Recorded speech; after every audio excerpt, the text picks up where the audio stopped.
this is Diane Hinchcliffe here, a VP and Principal Analyst at Constellation Research, covering CIO issues and the future of work. And I'm Doug Henshin, VP and Principal Analyst, covering data decisions, and we're your co-hosts for episode 35 of CRTV. And this is going to be a very special show because we're going to be sharing highlights from Constellation's Ambient Experience Summit. Yeah, Doug, it was a great event in New York that Constellation ran last week, and you had a great session, a great interview on all things ESG, environmental, social, and governance, with Honeywell's Chief Sustainability Officer, Evan Van Hook. I thought that was really good, and I shared that on Twitter. Thank you. And Liz Miller will also join the two of us for an AXS event recap. We actually recorded there right at the event.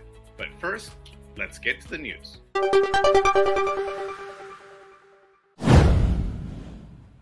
Well, it's a big month for data platforms, and we're going to be starting this week with MongoDB World in New York. I was at Tuesday's opening keynote to hear about significant new upgrades, scalability, and many other areas for MongoDB. But what perked up my ears was new analytical capabilities. I say analytical, but they were very careful to couch it as operational analytics, bringing operational analytics into applications. So akin to similar and recent announcement like Google's AlloyDB, Oracle's MySQL HeatWave. They're not going to be taking on the likes of Snowflake. And speaking of which, next week I'll be at Snowflake Summit in Las Vegas. Likely to be highlighting their new hybrid capabilities, but I'll be there mainly to follow up on their progress on Lakehouse, how they can be a data cloud that's not just a data warehouse, but also a data lake, capabilities through their Snowpark offering. Last year, they announced support for Python, so bringing more data science as well as the data warehouse functionality to Snowflake. Now, the flip side of all that, is Databricks with their Data and AI Summit, which I'll be attending at the end of the month in San Francisco. They had the lake capabilities, they had the data science capabilities down, but they coined the term Lakehouse in 2020. Really an old idea of having a single platform that can support both the BI and the and analytics and the data science. But I'll be there to gauge their progress in going the other direction and bringing BI and data warehousing to their lake platform. So, Diane, what do you got up in your world? Well, I mean, first I'd just like to comment on the analytics and operations piece. I've seen this for years on the CIO level, that it's pretty easy to swamp an organization with insights, and there's no way to really activate on them. And now we see finally that second step where we can take these insights and we actually can make them actionable. We can use artificial intelligence to actually do things about that information without having to have people in the loop. So I'm seeing that a lot in the industry, and I think that's a good thing. Certainly a hunger for simplicity and one platform that can span the needs. Yes, and that too. And then in the other big news this week, June 6th, was the Apple event, and people were expecting some big announcements, and it won't be a spoiler for those. They did not announce their virtual reality or augmented reality solution that everyone's been waiting years for. We don't know if they'll actually ever ship.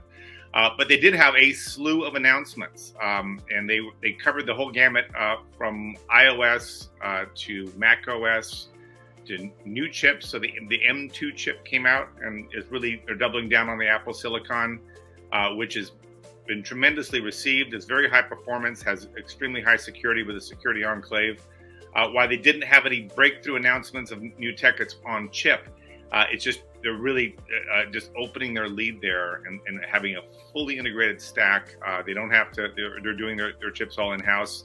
The price points, especially, they announced 3 new Macs, really kind of bringing that into the fore, that they can be much more cost competitive. Yet they're bringing best of breed performance, top chip performance to the game, but with more tolerable prices. I was surprised at where the price points came in. And for the ESG set, Apple has the best set of environmental benefits with their hardware that is in the industry, pretty much, especially for the size of the company that they are.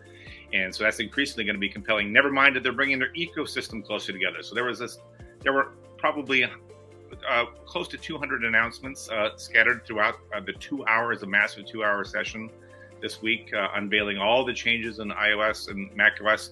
But one of the real messages is they're bringing all of this much closer together. They're tightening their ecosystem, especially across iOS and macOS. A lot of collaboration features. They have this new sharing solution that allows you to share an app right inside of a message stream, and then both of you, or however many people, can actually see what's going on. So much more seamless in the flow sorts of collaborative shifts and new features. They continue to double down on payments. They're really getting into the finance side of things. So, their finance capabilities with Apple Pay really coming to the fore. They now have their own buy now, pay later solution built right in, and vendors don't have to do anything. So they're really expanded there. And then the privacy features and health features and on and on. And it was impressive to see, and it's all well integrated, very easy to use.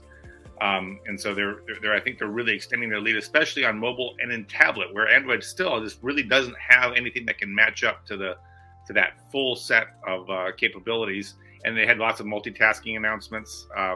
Makes it much easier to use, and you can use one mouse on one screen across everything, and that's been possible now for a little while, but it just continues to get more seamless. So from a usability perspective, and there's lots of concerns about onboarding workers these days, because you have onboard remote workers and your in-office workers.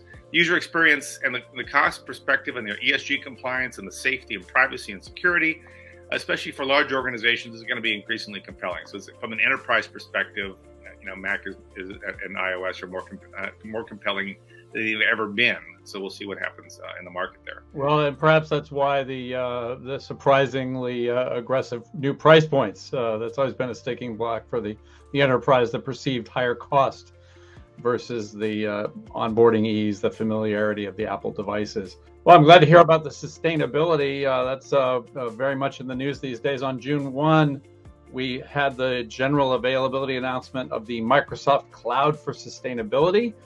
They're stepping up on environmental, social, and governance, the ESG front, but particularly to address environmental goals.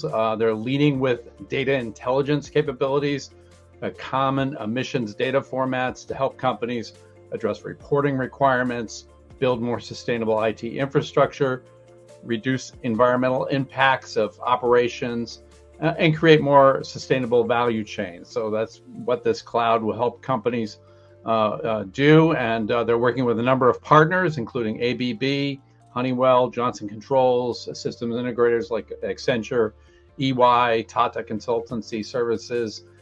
So great to see the big tech vendors, including Salesforce recently, SAP recently, and now Microsoft stepping up on ESG.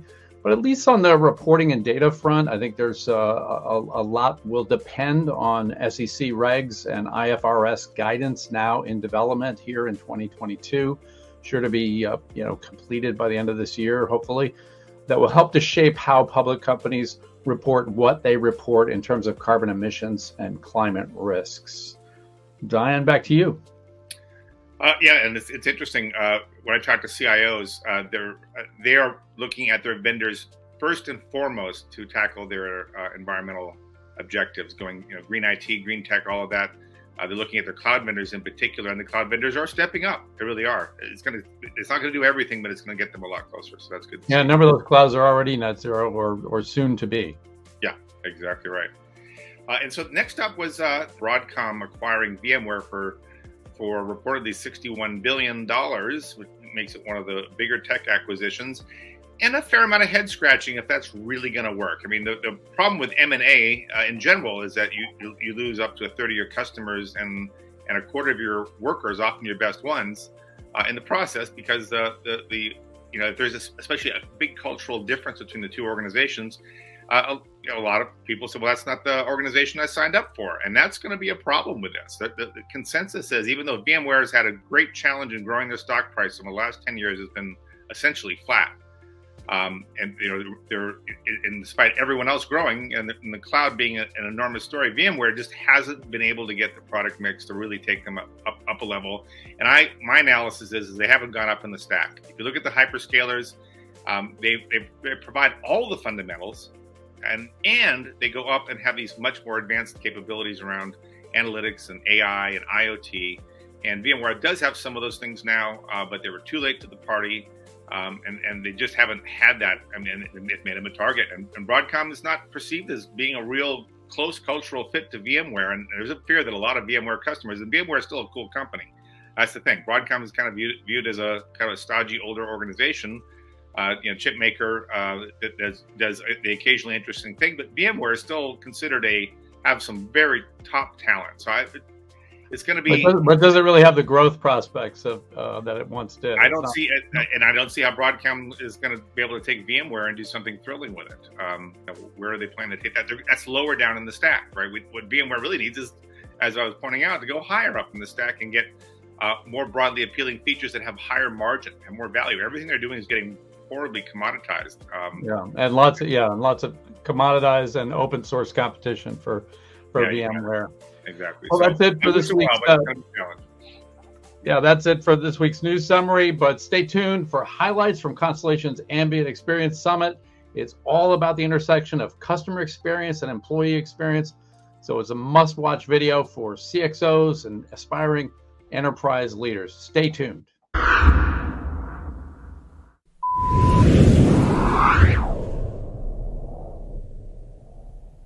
So welcome to CRTV live at AXS Summit. We're here. We're live. We made it. Yeah. Diane and I survived. So the idea is we want to share with our twice monthly video podcast audience sort of the key takeaways from our event. So Liz, I'm here with Liz Miller and Don Hinchcliffe, co-hosts of the event, along with Ray Wang. And Liz, let's just start telling folks about what AXS is. I mean, who's here? Who's here? Well, let me tell you, we've got some of the best and brightest, except for that row over there. You guys can't see them, so it's fine. Except for them. Listen, we've got some of the best minds that are really thinking through the big problems of customer experience and employee experience. And when we start to think about what an ambient experience is, those kind of the experiences that just happen, right? The experiences that are just going to be so pervasive to everyday life, it's going to require that customer experience and employee experience and digital experience really start to collide. And so that's what we wanted to do. We got a room full of, the best of brightest and soon, and we brought everybody together, and we've just been tearing apart problems together, and I think we've been having a good time. Great time. And it's tough to, we don't want the factor of, I guess you had to be there. So let's give people plenty of context here. You had some great points like, HR has been MIA on customer experience, or many employees feel like they've been set up to fail on customer experience. But those are some takeaways from what you've had to say here. What are some of your high points that you'd share? Some of the highlights, I think that getting kicked off this morning, hearing from a team who could be pitted against one another as a team of rivals. Getting IT, getting marketing, getting customer, contact center in a room together, getting workflow IT in a room together can often be a setup for those three leaders to butt heads and have different mandates and have different missions. And, we got kicked off right away with a team of three leaders who were like, no, the best way to get beyond that is to acknowledge that there is a core strategy for your business. And that is what the guiding principle becomes, not what the individual function, what the individual mandate is. And you start to keep that as a connection and not like a quarterly meeting. So that was probably one of the biggest. Yeah. It feels so intuitive. Like, of course, you shouldn't have your strategy sessions just be quarterly meetings. But when you get into the thick of your job, like when you're really a practitioner, it's really easy to forget that you've got this team of rivals that have their own mission and mandate too. So having that connection, having that constant collaboration, being able to have that team you kind of keep going back to as a touchstone rather than as a rival, I think was really resonant with me, and I think it helped kind of kick off the day. Don, you had a couple panels here. First one talked about a shareholder voice. I think the key message there was connect the data, connect those dots, but don't get too creepy about it in your personalization. And the thing I think came out of that also is that we really have kind of arrived at a new place where we have very rich information about our stakeholders. And that could be customers, that could be employees, that could be partners, suppliers, whatever. We're now awash in information, and we can synthesize these great pictures.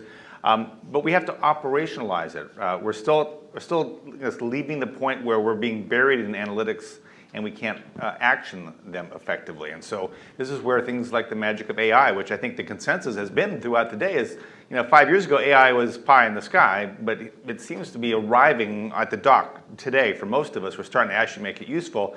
But AI is not analytics, it can take action, right? So I think that we're seeing now, we're coming to a place where we can create these more autonomous organizations. We can focus on our strategy, but we can then deliver in a scalable, repeatable fashion better than we ever could before. And so it was great. The panelists were really good about getting into, we're moving beyond personalization, which we can put people's names and companies and emails, no problem, into hyper-personalization. That's the next frontier, and we have to do this in a way that's respectful and safe, and respects the privacy of our customers, but also gives them what they expect. Increasingly, they were like, where is this? If you want to be a modern company, you better be really fitting me like a glove, right? So I thought that was a really key point. Yeah, another session on minimizing tech complexity.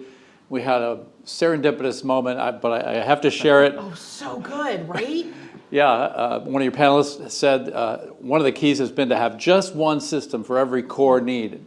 Bing! There's just one thing. Ding! Like it was like a bell from God. I was like, what is happening in this session? But you know what? I took away. I loved that session, Diane. I thought it was fantastic. And because listen, as a marketer myself, I feel like I have been swimming in the swamp of complexity now for like 20 years because we tend to get really focused on when it comes to complexity resolution.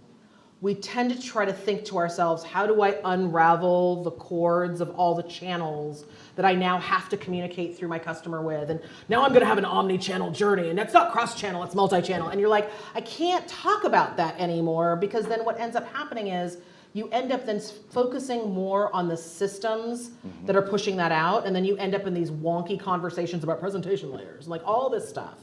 And we keep forgetting that the customer is spending so much time unraveling that cord too, that we're eventually gonna have that Lady in the Tramp moment. Like we're eventually gonna have that moment where we're like, oh dang, we were unraveling the same cord, but we've been spending a lot of time missing each other because we've been more focused on what we think omni-channel is, rather than kind of really looking at what I thought was great from all of your panelists was talking about that like this complexity doesn't have to be a bad thing.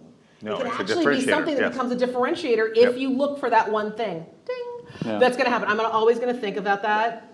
And every time I just say one thing, I'm going to think of Scott Strickland. I'm going to be like, ding! Okay, there we go. And another good point, most valuable product, not minimum viable product. Go for something that's going to really have an impact. I think we're moving beyond MVP. It's enough maybe in your development lab to do something like that, but that's no longer something you can do to really compel a customer. I think you have to do more to amaze. The table stakes have risen up.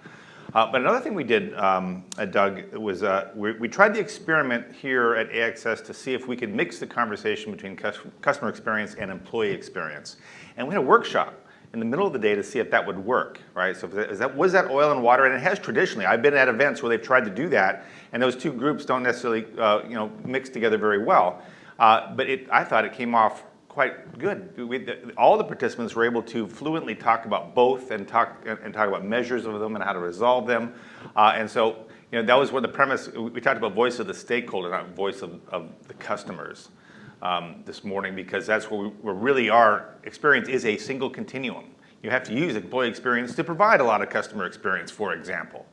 And we've got duplicative tools, we've got teams that are isolated, we're building still all these silos. And that came up a lot today in the workshop and in a lot of the conversations, that fragmentation and silos is the enemy. Hummel said that this morning. Oh, silos would definitely be the buzzword for our drinking game. Definitely. If there's an AXS drinking game that comes out of this, the biggest word is going to be silo. Drink! And it's just going to... Okay, speaking of buzzwords, we had a healthy dose of metaverse here today. Buzzword bingo! We heard casino examples, we heard CPG examples, we heard healthcare examples, but I think the best point that Ray made here was by no means develop a metaverse team. Yeah, it was a very aggressive phrase that came after that I won't repeat. But yeah, it was definitely, Ray will come find you if you create a metaverse department. So I'm just saying, watch out. But I think the point was really well taken, and I kind of had that in the back of my mind when we listened to Paula Krantz, who is just like, I want to be here when I grow up, because like, oh my God, amazing career, amazing leader, amazing innovator, who is creating new patient experiences. She's like, can I please have this for my LinkedIn? But amazing for your kids. Yeah, absolutely. We'll definitely sell that later. But changing the way the patient experience is delivered, changing a patient experience in the healthcare model of how it's received. The thing I kept hearing over and over and over again from Paula wasn't how we deliver it through technology. It was how the patient actually felt it, or how the doctor actually felt it, how the nurses actually felt it. And when you combine that it was really not how it's delivered, but how experiences in the metaverse are going to be received, and then couple that with, don't you dare have a metaverse department. Like, you got to think of those two things together, because I think it starts to put us in a different vantage point, Make it right? holistic. Because we're not talking about the next campaign we're pushing out the door in the metaverse. We're talking about the next experience that's going to be received, just happens to be in the metaverse. And oh, by the way, that's not going to be run by a single department. Well, listen, it's been great for me to be here. And you did a panel too, Doug. Yeah, I kind of feel like you're just like skirting your own panel, but that's cool. Yeah, we had some great points from a chief sustainability officer on ESG, and I think a lot for chief marketing officers to think about in how they're going to be talking about their own leadership on environment, on social, on governance issues. But that's all the time we have for our CRTV live recap at AXS. Thank you, Liz. Thank you, Diane. Thanks, and Doug. thank you to the audience.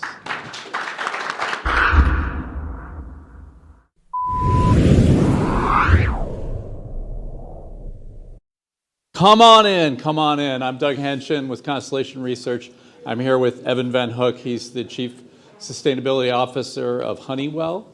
And we're going to be talking about ESG, environmental, social, governance. And let me just set a little context before I get in a conversation with Evan. Climate change has been on the world's agenda for a long, long time now. The Kyoto Accords, 1997. The Paris Accords, 2015. The Glasgow Climate Pact last year in 2021. Companies have been sort of slowly getting hip to this imperative.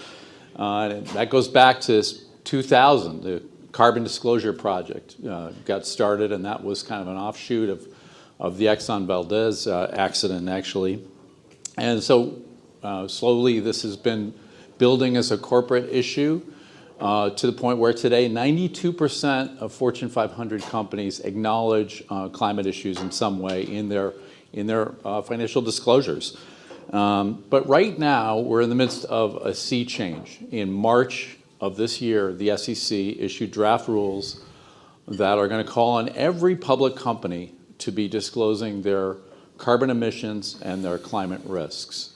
And the IFRS, which guides public company disclosures in 140 other countries, is pretty much following in the same path. So there's an alphabet soup of all sorts of frameworks and standards out there. I mentioned one of them, CDP. A ton of others, but they're coalescing right now and will soon have a government mandate. And why are they doing that? Well, there's a lot of money at stake. You can't watch CNBC or Fox Business without seeing these ads for these ETFs and these mutual funds that are driven by ESG. You also have institutional investors investing that way to the point where now it's projected by 2025 that $50 trillion in investment, 1/3 of all investment money out there, is going to be tagged or tied in some way to ESG imperatives. So I thought, who better to talk about this than Evan Van Hook. He's Chief Sustainability Officer. He's been with Honeywell for nearly 20 years. He's an ESG 50 honoree. That's our new honoree award we came out with this year. We're diving deep into this topic. And Honeywell has been one of those early companies to embrace the imperative here. And in fact, we were talking last week, and you said that I've looked at these new SEC regulations, and we've been complying with what they're going to ask of public companies for more than 10 years. So Evan, maybe we just start with a little bit about your background and talk about your history as a CSO. Your title has changed and expectations on you have changed over these 19 years. Can you just describe that a little bit? Absolutely, and yeah, they have changed. And you go back to Kyoto. I like to think about, and this is not me, obviously, this is the UN, but the Stockholm Declaration, 1972. If you go back and read the Stockholm, which were the first sort of operative environmental documents coming out of the UN, and they basically read like the Paris Agreement. So on the scientific and international policy scale, these issues have been very pressing for a long time. But then if you fast forward to 2004, when I joined Honeywell, and I had been a partner at a law firm here in the city, and then I taught international environmental law at Columbia for a number of years.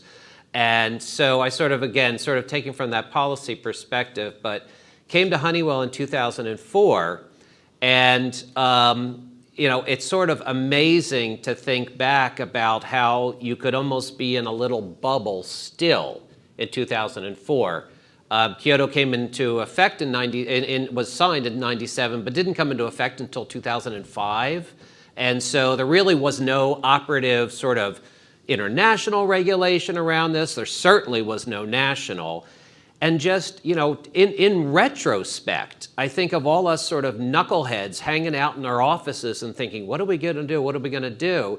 There was none of that external pressure, sort of protocols, ideas about what to do. And in some ways, that was really kind of a great time to be starting this out. But maybe reflect, that's kind of the top down, the government, the corporations. Talk about what you're hearing from the bottom up, how things have changed more recently from what your employees are saying about these ESG issues, what your customers are saying. Yeah.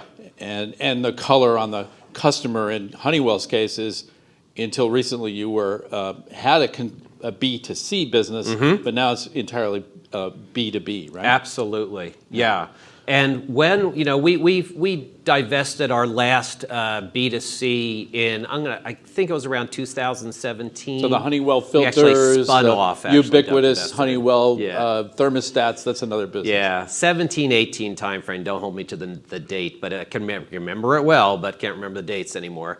But yeah, and that really did change, and you could sort of see it reflected in a lot of ways.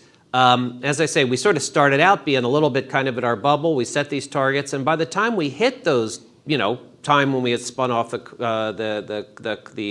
B2C, we had already reduced our greenhouse gases by more than 90%, which, for an old industrial company founded in the 19th century, that's a lot. That made us say, okay, we've been doing this kind of thing in here on our own, and my God, it's really generated a lot of results. 90% is a lot. And I think if we had stayed B2C, that would have maybe more immediately said, we got to start telling people about this all the time, because the consumer and more general sort of, I guess, marketing receptivity to that kind of information was very strong. What hit after that, though, which really brought it all, I think, to the level that it's at, which is a very high pitch, which are basically two things. First, I really have to give credit to institutional investors. Not so much on the consumer side, but institutional investors started ramping up like crazy their expectations around ESG. Institutional investors' expectations generated a lot of NGO activity to sort of satisfy that demand in terms of standards, protocols, policies, reporting, giving certain grades, all that kind of stuff.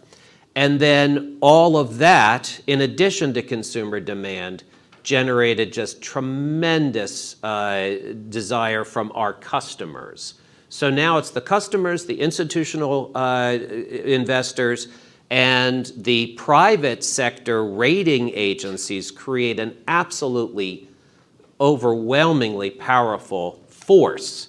And now, as you said, kind of late to the game, you're getting this secondary overlay of actual governmental regulation. Right. And that's putting, kind of the icing on the top. But believe me, that's really just the icing. There's an awful lot underneath that. Yeah, as you say, you've been at this, what they're going to be requiring for 10 years. Yeah.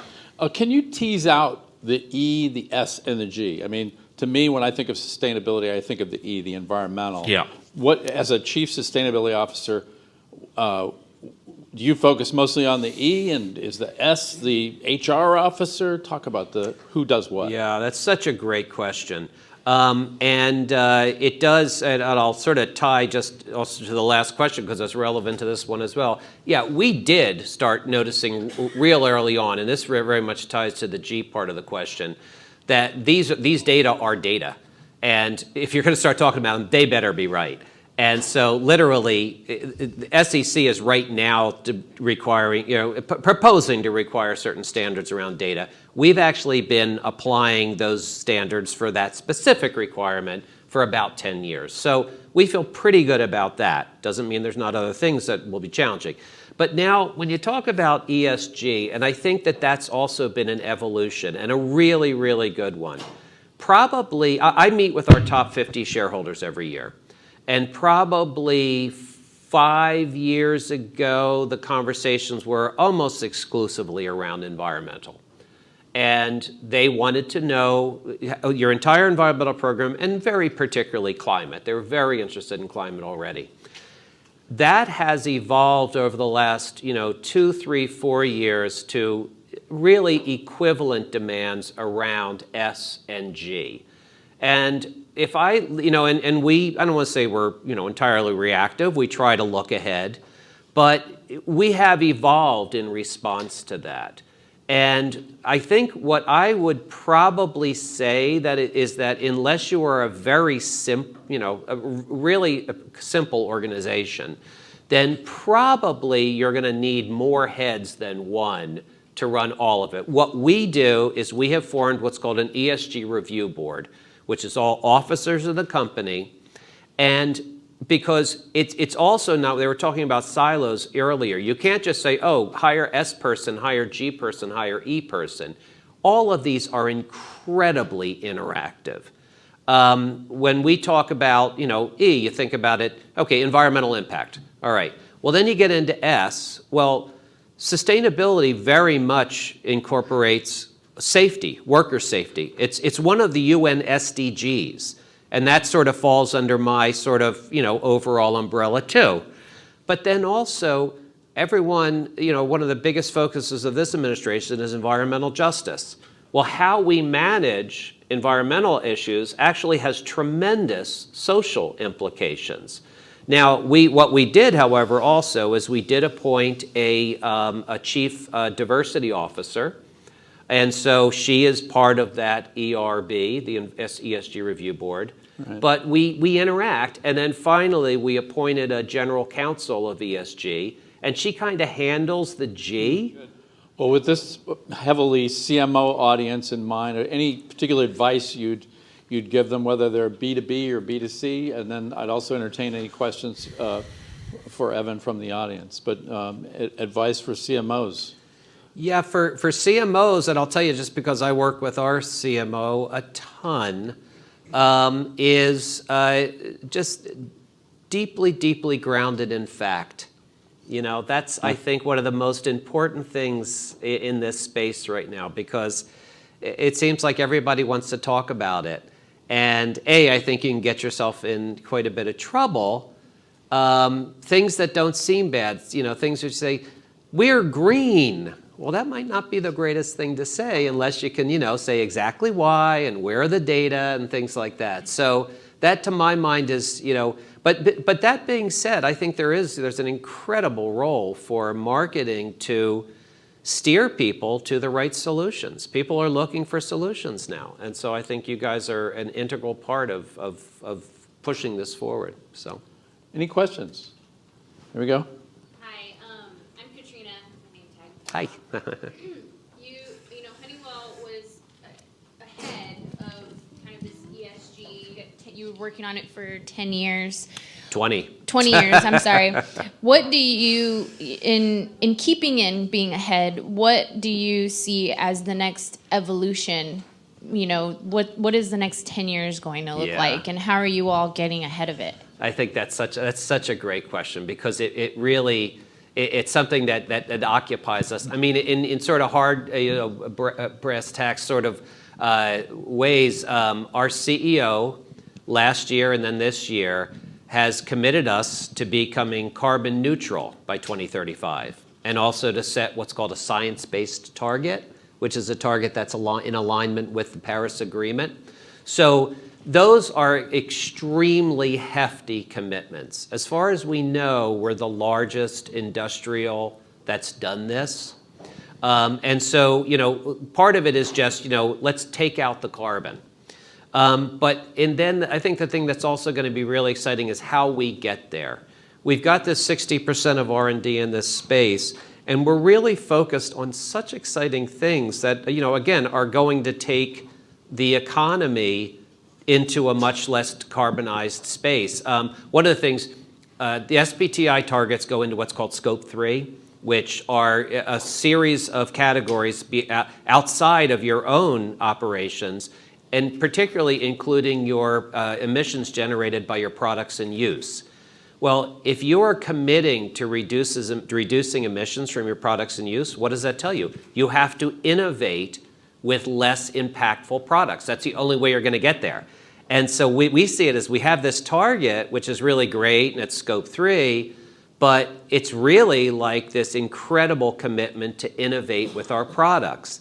And then just in terms of spaces, as I say, the low global warming potential refrigerants is a huge space for us, but also advanced battery technology, carbon capture and storage, hydrogen. We're really, really at the cutting edge of blue and green hydrogen. So those things that are going to be like economy changing, you know, and obviously there's other, you know, innovators out there, but that's what we're going to need. We're going to need these really heavy duty innovations in those spaces. So I think the encouraging thing is just having the data without going into the future. You did 90% in a short space of time, and with every public company starting to have data that they probably didn't have before, I think it's a very optimistic time.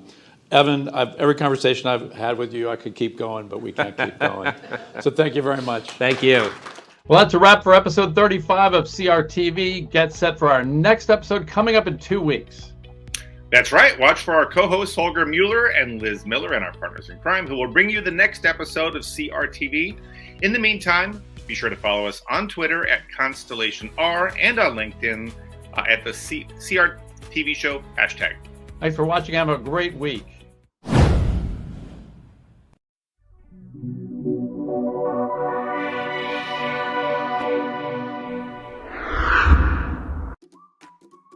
So how's life in Colorado? Here I am at my parents' house. These are my childhood paintings. Oh, God. And my childhood toys. Did you do anything with your boat this weekend, Doug? I did. Oh, man, it was a tough weekend. The marina that time forgot. There's like old fossils own this marina. And they're like, well, we can't get any good employees, so you're going to have to paint your own boat. You're wearing a respirator for hours and a hat. Yeah, in the hot sun, and coverall suits, head to toe, little hood and mask. Yeah. I think this is my last. This new one is my last. It'll kill me if I. No. Actually, he starts, so I don't care which way. Shirt unwrinkled here. Hold on, we have a blooper. We've got a kid trying to come into my office here. 1 second. I gotta. We have a news show. Did you guys know that? Yeah, I mean, you watch it all the time. You're obsessed. Like, you want our autographs. I totally understand. But 9 a.m. Pacific time, live on Twitter, YouTube, all of the everything but TikTok, because Doug has his own TikTok channel and he refuses to give up that channel. So, hoot, holler, have a great time. Here we go. Doug, where do you need me? Where am I? Right going? in the middle. Oh God. Right in the middle. Holy crap. Okay.